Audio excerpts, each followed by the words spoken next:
La Facultad de Arquitectura les da la bienvenida a su programa Hablemos de Arquitectura. Comenzamos.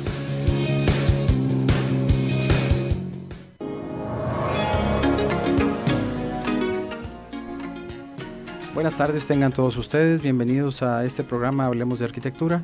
Yo soy Alejandro Ramos y el tema que vamos a tratar hoy es los trámites notariales en la arquitectura. Para eso tenemos de invitado al licenciado Jesús Gómez Moreno. Él es el notario número 82 aquí en la ciudad de Saltillo, Coahuila. Bienvenido, licenciado. Muchas gracias, Alejandro. Bueno, hay diferentes trámites que se tienen que realizar en torno a la construcción, a las donaciones, a las cesiones, a la compraventa, a un montón de trámites. ¿Cuáles son los principales, licenciado? Bueno, primero comentarte que inclusive hay notarios que dentro de su equipo de trabajo contemplan siempre a un arquitecto, porque desde hacer una escritura de una compraventa, una donación, cualquier trámite que hagamos nosotros de una escritura necesita llevar un plano. Mientras sea un traspaso, una adquisición de una propiedad, requiere de la presencia del arquitecto, porque necesitamos que nos haga el plano correspondiente a esa vivienda que se va a transmitir. Ese es de los principales, pues siempre vamos a necesitar nosotros de un arquitecto, que sepa hacer planos, ¿verdad? Y en este caso, bueno, los planos nos los revisan primero en la Dirección de Desarrollo Urbano, en el municipio de Saltillo hay un área de catastro y ahí hay un área específicamente para checar qué es lo que está registrado, y actualmente pues se requiere también en la presencia del registro público de la propiedad que esos planos sean los más completos posibles para que vaya toda la información correspondiente a ese trámite. Ajá. ¿En algún lado se estipula que tiene que ser arquitecto o esta persona que hace ese plan? No necesariamente, puede ser ingeniero también, o a una persona que le sepa la cuestión de dibujante. Hacer un dibujante, ¿verdad? Pero no necesariamente, pero bueno, obviamente pues quienes estén con una cédula profesional que sea arquitecto, pues es mucho mejor para nosotros. Es lo más recomendable. Es lo más recomendable, claro que sí.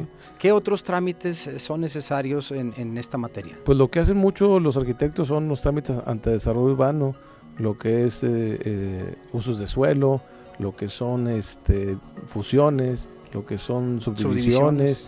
Esas son un poquito más complicadas para ustedes. Obviamente yo no llevo a cabo las subdivisiones, se las encargo a alguien que se dedica a esto, porque es un trámite específico que son tiempos y demás que llevan a través de los arquitectos. A veces por un centímetro, por un milímetro, por una línea que va equivocada, nos lo rechazan. Entonces por eso preferimos mejor que lo haga gente que tenga conocimientos de esta materia, en este caso pues los arquitectos. ¿Cuáles son los requerimientos o las recomendaciones principales para una subdivisión, por ejemplo? Bueno, si es un predio, ¿en cuántos lotes los va a subdividir? Se va a dividir. Las medidas y colindancias de cada uno de esos lotes, porque hay que recordar que ese lote que se va a subdividir ahorita tiene una clave catastral. Posteriormente, cuando se autorice, se van a hacer, si son 2 lotes, 2 claves catastrales, si son 3 y así sucesivamente. Entonces es importante que bueno, obviamente lo que le están pidiendo va a ser la copia de la escritura, le van a pedir un certificado de libertad de gravamen en el registro público y los datos de la persona que es la titular del predio, o bien una carta poder a alguien que se le encomiende para que haga los trámites en lugar del titular de la casa. ¿Esta clave catastral implica un nuevo número oficial? Sí, puede ser también. ¿Puede ser que se dé un número oficial diferente o que se dé el mismo con interiores? Es correcto también, sí puede ser así. Eso depende ya de la autoridad de desarrollo urbano, porque ya, vamos, si yo soy titular de un predio, yo lo divido en 5 partes, sigo siendo el dueño de los 5. Simplemente ahora voy a saber qué acto voy a hacer, si voy a venderlo, si voy a donarlo. Puede ser que conserve la misma clave catastral, el mismo número oficial, pero pues al momento que lo va a vender, al momento que lo va a donar, al momento que lo va a transmitir, pues ahí ya sería otra persona la titular de ese número oficial, y en consecuencia lo más recomendable es que tenga cada quien su número oficial. Por ejemplo, ¿hay algún problema que creo, no sé si sigue siendo recurrente o no, pero por ejemplo, yo vi algunos casos donde se subdividía un predio, pero luego a uno de los lotes ya subdivididos no se tenía acceso. ¿Ahí cómo se maneja esto? Bueno, lo que yo he visto en mi experiencia profesional es que actualmente si está encerrado no te autorizan la subdivisión porque no hay forma que puedas acceder a ello. Entonces le vas a provocar un conflicto, ¿verdad? Un conflicto en el que pues para donde no tienes entrada ni salida. Entonces, ¿qué solución se le da a esto a los que sí se autorizaron? A los que sí se autorizaron, bueno, yo supongo que a lo mejor fue a través de, o puede haber sido una autorización porque era el mismo dueño, o sea, es decir, ese lote que quedó encerrado en una manzana, por ejemplo, que diga, bueno, es que es mío. Ah, bueno, si es tuyo, entonces sí tienes, cuando tú tengas salida o entrada, eso no se le ve problema, si es para adjudicarse el mismo dueño. Pero si no hay forma. No se puede. No hay forma porque ni modo que Alejandro Ramos viva en el centro y le tenga que pedir permiso a Chuy Gómez para entrar a su propiedad, pues no se puede. Definitivamente no se puede, a menos que Chuy Gómez le autorizara una servidumbre de paso para que pudiera acceder a ese terreno.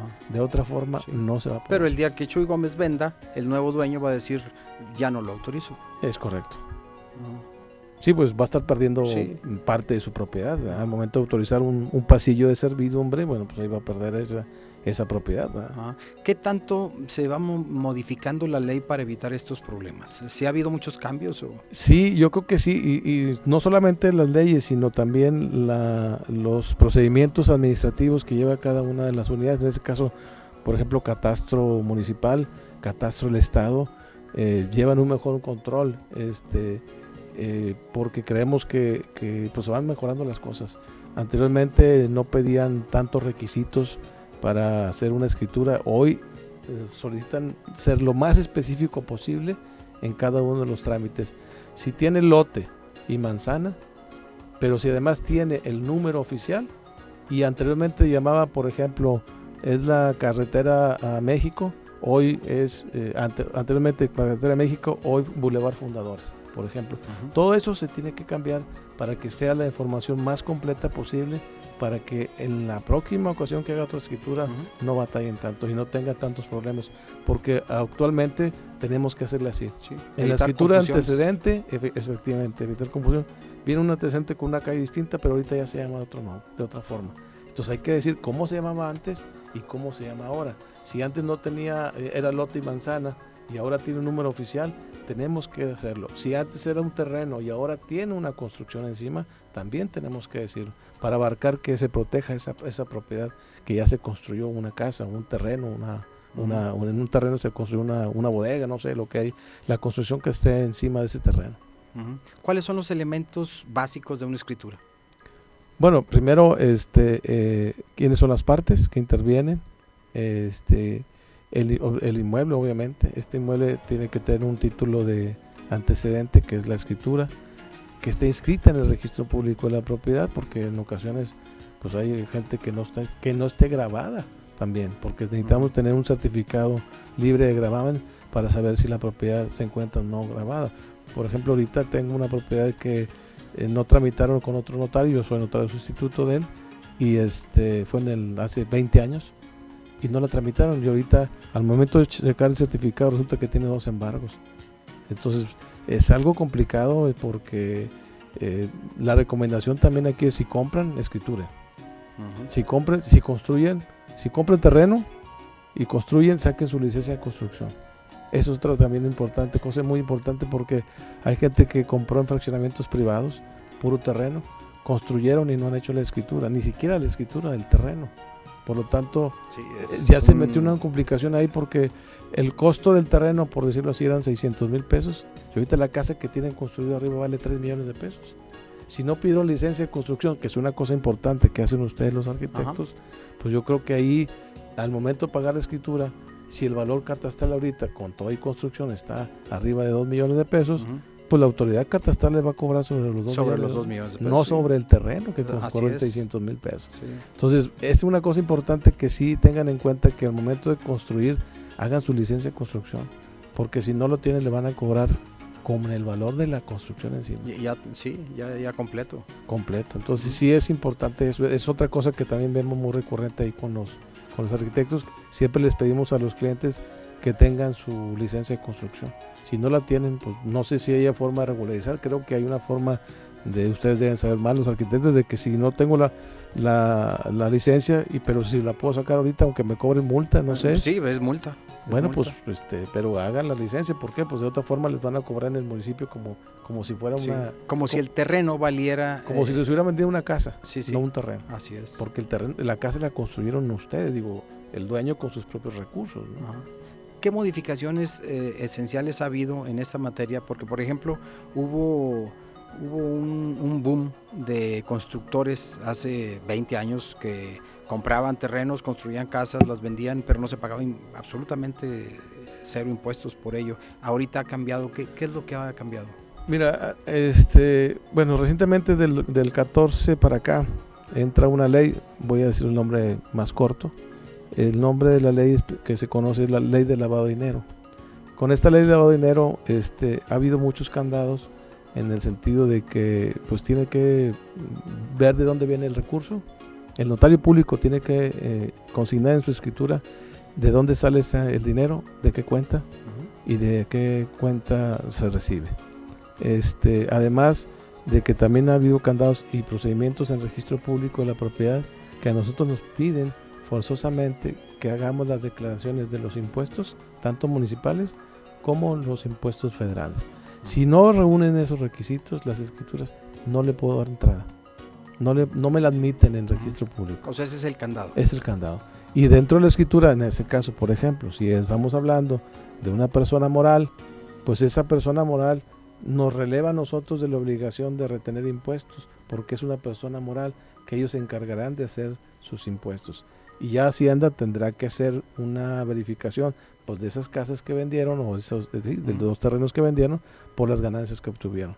Pero al menos de una persona física, nosotros tenemos la obligación de retenerle cuando se genera ese impuesto.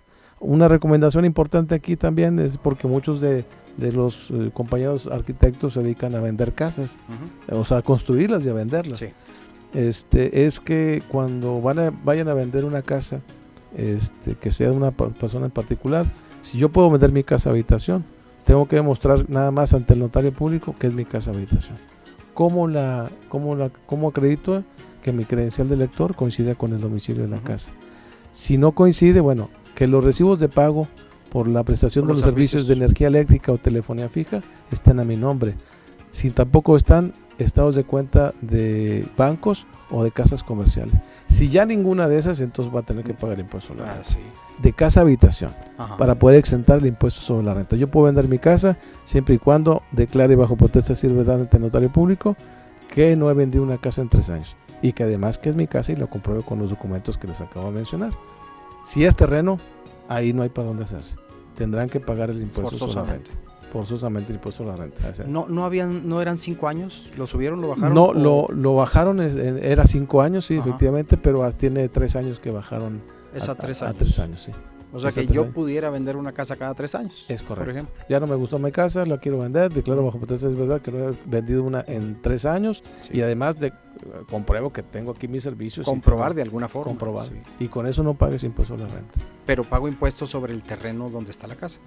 No, del terreno no. Tampoco. No, tampoco. No, solamente cuando hago la operación sobre un terreno. Ahí sí tendrías que pagar forzosamente. O bien, habría que revisar si haciendo el cálculo de esa operación te conviene o no te conviene hacer el pago del impuesto sobre la renta.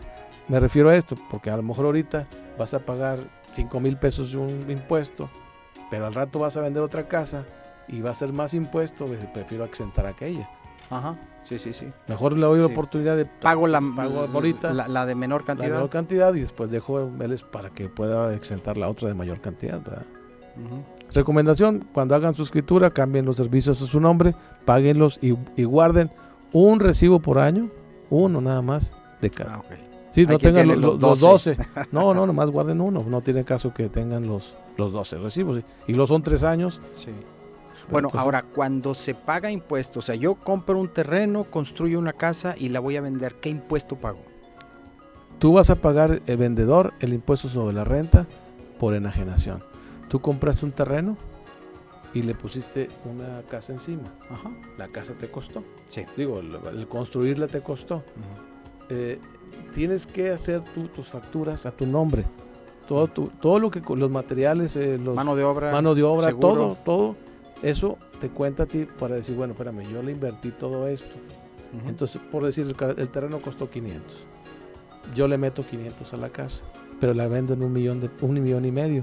Te estás ganando 500,000 pesos. Uh-huh. Si tú no tienes comprobantes de eso que le metiste, $500,000 pesos, entonces te estás ganando $1 millón. $1 millón, voy a pagar sobre $1 millón. Entonces lo recomendable es que tengas con qué comprobar que te gastaste 500,000 pesos en la construcción.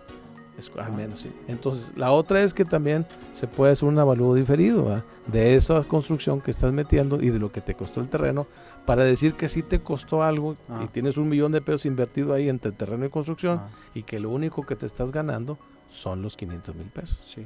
Pero ¿siempre es recomendable hacer ese avalúo diferido o en algunas ocasiones no? Yo creo que lo más conveniente es que tengas tus comprobantes donde le metiste esa casa. Sí. Ese es lo más viable. Ese es, digamos, que el plan B. Sí, el plan B es que se me peló hacerlo por alguna razón.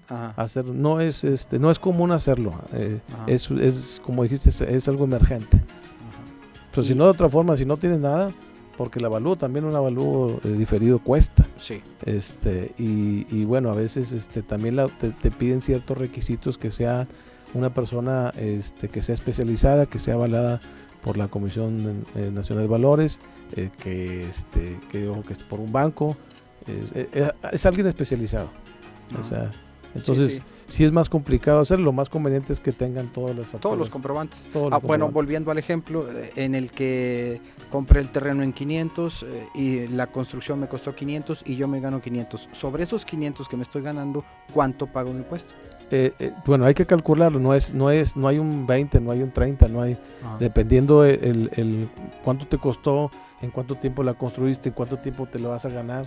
Pues a lo mejor ustedes la construyen pues en 2 meses.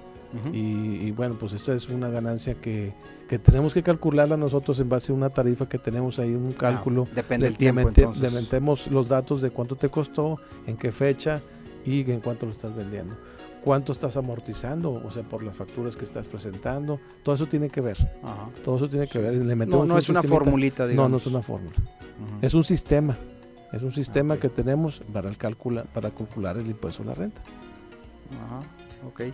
¿Qué otros trámites son importantes o son cotidianos? Fíjate, por ejemplo, algo interesante son los regímenes de propiedad en condominio, en el que se tiene que especificar en la escritura los materiales con los que se está construyendo. Como es un condominio, es decir, va a ser de muchas gentes. Ajá. No es de una persona, sino va a ser de muchos. Hay que decirle a todos cómo se construyó, el material, qué tipo de varilla, qué puertas le estás metiendo, qué acabados. Todo eso se tiene que meter en régimen de propiedad en condominio porque así lo dice la ley. Ahora, nosotros vemos, por ejemplo, y una cosa importante e interesante aquí con el municipio, por ejemplo, es que si a ti te venden un régimen de propiedad en condominio, por decir, tú vas a vivir en 60 metros, pero tienes el área privativa, o sea que eso es lo tuyo. Ajá. Pero te dan otros 60 o 70 metros en común. Ajá. Eso no es tuyo. Ajá. Sin embargo, cuando vas al municipio, te cobran y te suman los dos para que pagues el impuesto predial. O sea, pues ahí está.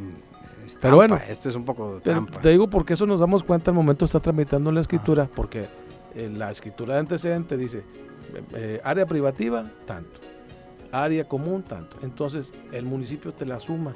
Sí, pero para poderte hacer un avalúo. Si por ejemplo el área común son 10 dueños, a los 10 dueños les cobra la misma área, o sea, cobra ese impuesto 10 veces. Pues sí. Pues, sí, porque en la escritura de ellos, de cada uno, a cada uno le va a cobrar esa área común. Es correcto. Ajá. Uno de los digamos, de las intenciones de la sustentabilidad ambiental en materia arquitectónica es construir verticalmente, tener condominios, tener vivienda vertical, pero a nivel local, igual en muchos puntos del país, a lo que le tiene miedo la gente es a no ser dueños de su propio terreno. Por ejemplo, dicen, pues es que este edificio que tiene 10 viviendas, pues yo vivo en la número 8, por ejemplo, y el día que se caiga o el día que se demuela o algo así, ¿qué va a pasar con mi terreno? O sea, si hay un terreno de, digamos, son 500 metros cuadrados y ahí están construidas las 10 viviendas, ¿cómo se maneja esto? Porque la gente es a lo que le tiene miedo. Es que no hay, o sea, no van a ser dueños de un terreno. O sea, ni el primero, ni el de mero abajo, que diga, ahora se cayó todo, nomás el mío quedó el pie, pues no. Bueno, se cae todo, ¿qué pasa? Es que ahí deja de existir el condominio. ¿Y de quién es el dueño del lote? Todos son dueños de todo. Entonces, por ejemplo, si son 10 dueños, me toca una 10ª parte. Es correcto, sí. Puede ser que se organicen, o eso se estipula a lo mejor, de que a la hora de que se construye, entre los 10 construyen, o a la hora que se venda, entre los 10 venden. Sí, puede ser. O en los estatutos, en los reglamentos del mismo régimen de propiedad en condominio, se establecen las formas en cómo se pueden vender.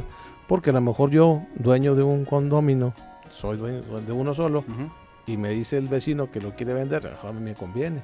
Yo lo puedo comprar en primera instancia. Puedo ser dueño y al rato vende el otro y lo puedo comprar, puedo ir comprando. ¿Por qué? Porque la preferencia la tengo yo. Yo creo que lo que te refieres es lo que pasó en la Ciudad de México. Sí, Así es. Un terremoto y se cae, entonces... Sí. Pues, ¿Quién es el dueño? ¿Quién es el dueño? Pues todos son, ¿verdad? En la medida de cada uno compraron, ¿verdad? Y si, por ejemplo, o sea, se estipula también de que si no hay acuerdo de decir, bueno, vamos a construirlo nuevamente, no, pues yo no lo quiero construir, yo lo quiero vender. O sea, ¿hay alguna manera donde se estipula, se va a hacer esto o se va a hacer aquello? Sí, debe existir en el mismo contrato de régimen de propiedad en condominio. ¿Cómo se va a hacer? ¿Cómo se va a terminar? Cuando yo quiero, porque yo también lo puedo vender, ¿no? Ya no quiero vivir en este condominio y ya lo vendo, ¿verdad? Y se lo puedo vender a un condominio que son los primeros los que tienen el derecho el derecho del tanto, que se llama derecho preferencial, y si ya nada de querer, lo puedo vender a cualquiera. ¿Qué pasó en los condominios de muchas playas también, ¿verdad? Que se empezaron a desaparecer en Acapulco, por ejemplo. Pues hay muchos edificios que se empiezan a vender ahorita a particulares, ya no lo quisieron. Entonces están vendiendo y en pedacitos, y algunos están a medias, algunos están llenos y algunos muy vacíos, ¿verdad? Es lo que está pasando. Y son dueños, o sea, existe el edificio, existe un documento que es su escritura, aunque no hay un terreno, porque no está construido, por eso se llaman régimen de propiedad en condominio.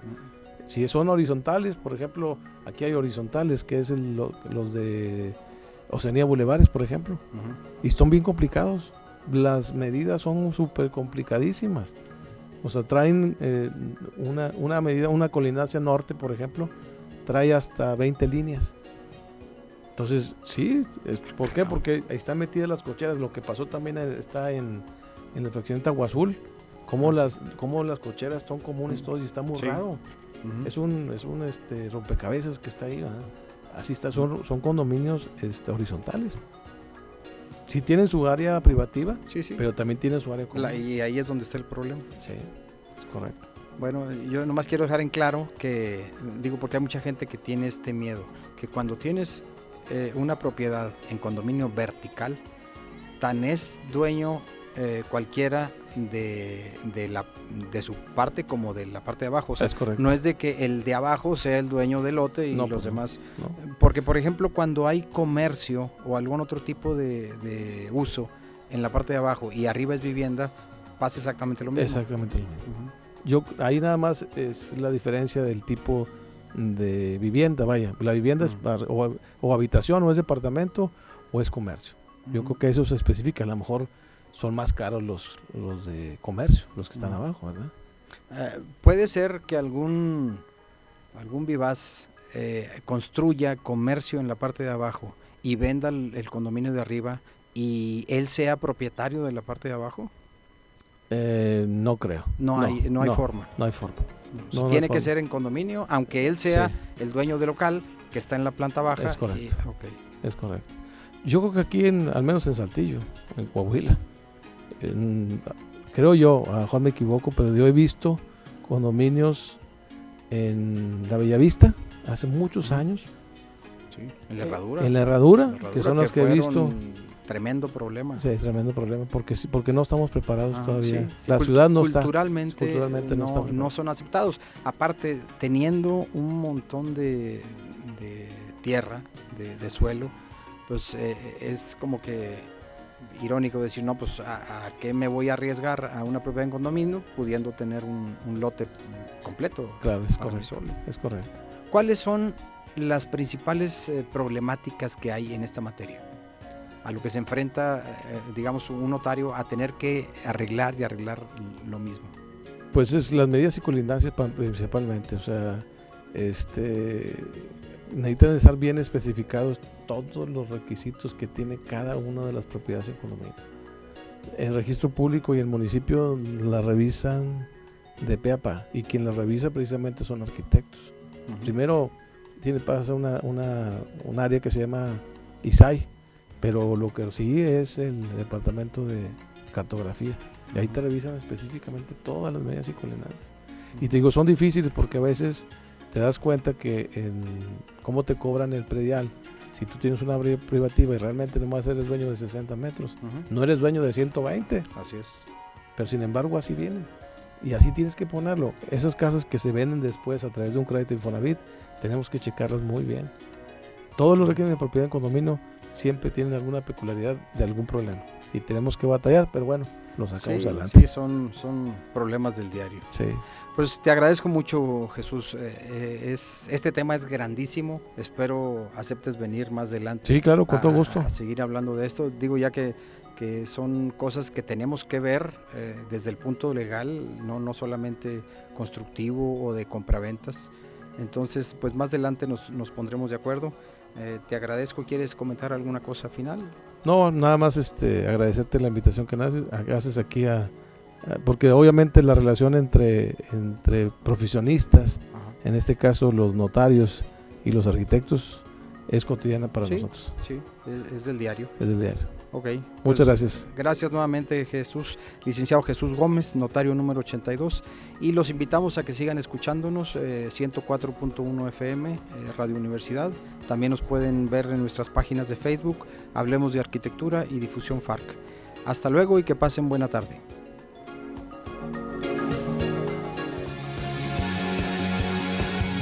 Gracias por habernos acompañado en una emisión más de Hablemos de Arquitectura. Los esperamos el próximo martes en punto de las 2 de la tarde, a través de Radio Universidad, la cultura universitaria en el cuadrante.